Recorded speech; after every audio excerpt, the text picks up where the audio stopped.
What's up guys, my name is Andre and welcome to a new video.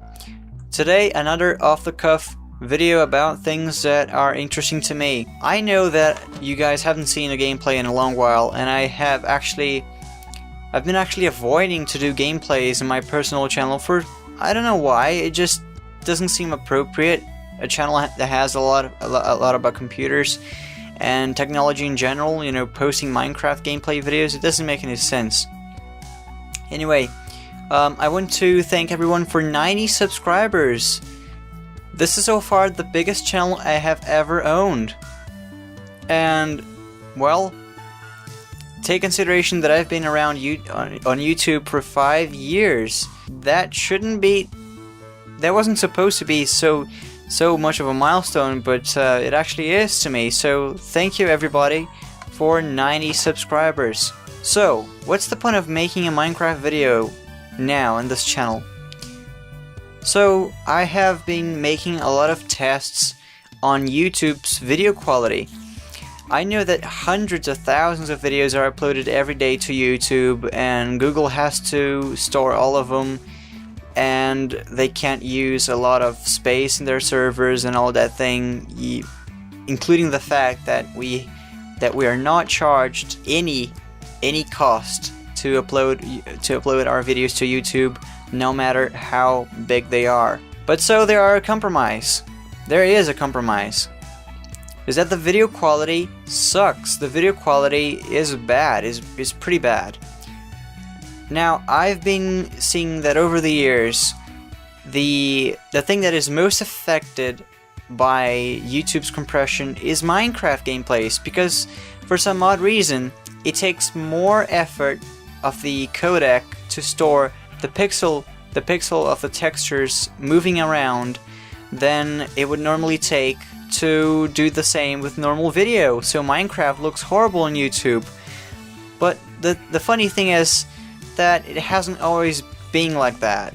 You know, back in the heyday of Minecraft in 2012 on YouTube, the video quality was actually surprisingly good, and beware that I had only a 1 megabit internet connection back then, so it was quite surprising.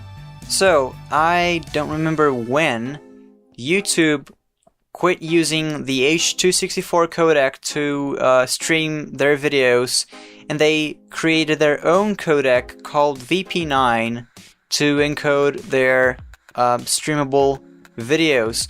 Now, VP9 is a codec that is incredibly complex to encode videos, and just to get an idea of how complex the VP9 codec is, I tried encoding a 15-second clip. You know, the clip, 15 seconds, 720p, 60 FPS, you know, and there's no preset for encoding video because you can set how much time, you know, how much time the codec is going to have to encode each frame. You have that option on H.264 and H.265. By giving the codec more time to process each frame, you can substantially increase the quality of the clip at the same file size. So, 15 seconds of 720p 60 FPS video on VP9 took 15 minutes to encode on my machine. 15 seconds took 15 minutes. Imagine 4 times that, you know, 1 hour for 1 minute of video. This is nuts. And my machine isn't a potato, my machine is a Core i5, as you can see right there in the corner. It is a 2310, it is a true quad-core processor, and I have 16 gigabytes of RAM, plus I have an NVENC capable video card. My video card is a GTX 750 Ti. I don't know if that matters that much, but I have it. This is completely nuts, and that's why the only reason why they are using VP9, why the only place that they are actually encoding VP9 is on their servers, is because the codec is incredibly complex. It takes a lot of effort to encode a single frame in VP9. And a codec that is so complex has to be very good. In fact, it is. You can perfectly play 1080p video with a bitrate as low as 500 kilobits a second. That's half a megabit per second, and the quality is still plausible. So that's the main purpose of VP9, is to reduce the amount of storage that they need to have in their servers. But as a trade-off, they have to spend hundreds and hundreds of machine hours to encode each video. But that shouldn't be much of a problem, since they have like massive mainframe computers to do this job, and render farms and all that thing. So the main purpose of the change to VP9 from YouTube's part was to use less space in their servers, and also to increase the loading time so videos would not pause as much to buffer. And in fact, the second purpose was perfectly true. Videos are actually much faster to load, to buffer on YouTube nowadays than they were back in 2013 or 2012 when they were using the H.264 codec. But the quality has decreased substantially. I could watch perfectly a Minecraft video in 2012 with a 1 megabit internet connection, of course. I would have to wait for the video to buffer, but it was perfectly clear, you know, the image quality was pretty decent back then. So they were saying, oh, we're gonna change to VP9 because then the videos are going to buffer much faster and the quality is going to increase. About they saying the quality is going to increase is kind of wrong, because the quality has dropped substantially. So the main reason why they changed to VP9 was to implement the proper support to 4K, because in order for a clip to have a good quality in 4K using H.264, the clip has to have at least 35 megabits a second of bandwidth, and that's ludicrous. That's 3.5 megabytes per second of bandwidth. That's nuts. I have a 20 megabits internet connection. It's 2 megabytes a second. And nowadays, even with the VP9 codec, I still have to wait a little for 4K videos to buffer. I can watch them perfectly fine on my computer, but I still have to wait for them to buffer, even on a 20 megabit internet connection. So, I think that the streamable setting on YouTube, the streamable quality setting on YouTube that has suffered the most because of their change to VP9 was the 720p setting. And it really doesn't matter if it is the 720p 30 FPS or the 720p 60 FPS setting, they both look horrible. And nowadays, people are still making Minecraft videos, and their computers may not be very good to encode or record 1080p 60 video. Just like my computer was back in 2013 and 2014. My computer was basically a potato. I could barely record Minecraft. So these guys are encoding video in 720p, and they are uploading these videos in 720p to YouTube, and they're very likely getting disappointed with the quality of the playback, because the quality of the playback really looks horrible. I can say this personally, that the quality is horrible, and I have already contacted YouTube about this, but never got a single reply. So anyway, here's the solution. Many games have filters, you know, anti-aliasing, anisotropic filters, this type of stuff, and this can actually be a huge help to increase the quality of the video, because basically what a codec does is to throw off bits of information that it doesn't need to include the video, that is just think it's redundant. And the algorithm has to be smart enough to choose wisely what data it wants to throw off. So H.264 is currently the way to go, because it offers good quality, but it also doesn't take too much time that it is painful to encode a video in H.264, but it's far from perfect. H.265 takes 10 times more to encode, but the quality is much more superior. And also H.265 has a handful more of options to encode the video wisely than H.264 has, because H.264 came out in late 2003 or something, so H.264 is actually pretty old. But sadly, YouTube currently doesn't support H.265, which is a bummer. I can encode clips pretty quickly in H.265, even though the clips take 10 times longer to encode. That's the only problem I have with YouTube right now. Well, two problems. First, the quality is horrible.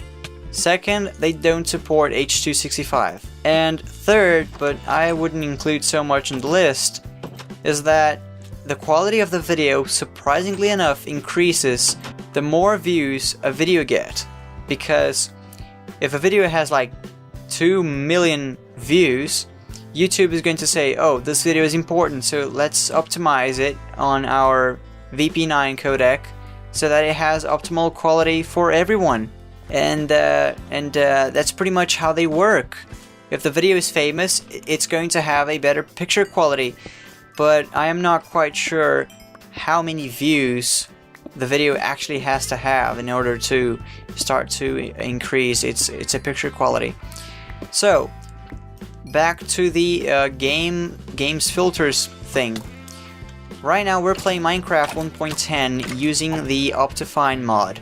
Now Optifine isn't only a useful mod for increasing the performance of the game, it is also a very useful codec if you want to increase the quality of Minecraft, because Minecraft natively doesn't support stuff like anisotropic filtering or anti-aliasing. However, in the latest versions of the game, they implemented the MipMaps filter, which substantially increases the quality of the textures of the game, but combine that with Optifine's anisotropic filtering, and then you can really have some pretty soft and really in real looking textures inside the game, even though right now we are running a custom texture pack that the textures are 32 by 32 pixels.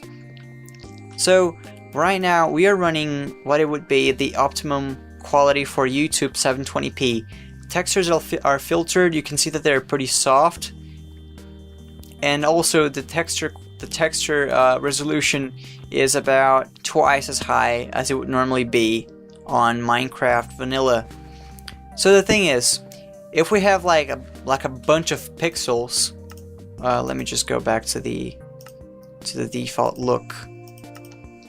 So if we have just a bunch of pixels like this, think of it as if the codec was trying to encode white noise. We have a lot of patterns that change constantly, and this change needs to be noted in the file. So we are going to have lots and lots of compression artifacts because of this. But if we introduce a smoother texture with more detail, the codec has more information, and surprisingly enough, more detail is easier to truncate than lower detail upscaled. So this is the thing with Minecraft. If you use a higher quality texture, you know, a higher pixel count texture, the video is generally going to be easier to encode, and it's going to look better because the codec has to use bandwidth to include this information, you know, the pixels of the texture moving around. And by doing this, you can upload a video to YouTube in 720p and still come out with good quality. That's actually why videos, you know, normal camera-made videos look okay on YouTube, but gameplays on 720p on YouTube generally look like crap, especially Minecraft gameplays, because of what I told you. We have visible pixels in the texture of the game, and they are upscaled to 720p, and the encoder has to include this bit of information in the video, and thus artifacts are going to show up. And that's why I am even uploading this video in 720p. First of all, because my display is not a true 1080p display. As you can see right now, I am running the default resolution of this display. It's an LG Flatron W2046. This is a 900p display. Second of all, because it's just to prove the whole point of this video is that applying filtering to the Minecraft textures will increase the quality of the video substantially. I have tried this before. I have uploaded test clips to YouTube as I do normally to avail the quality of what is coming out. And in case you guys want to see these clips, they are in the description. These are tests that I made a few days ago. First, with Minecraft, filter textures like this, and then what would be normal, you know, no texture filtering at all. And you can see that the difference, not only does the game look by a mile much better with texture filtering, but also the compression quality is quite a bit better when the textures are filtered. Anyway, I've been rambling about off the cuff for 20 minutes. I hope you guys enjoyed this video, and I'll see you guys in the next one.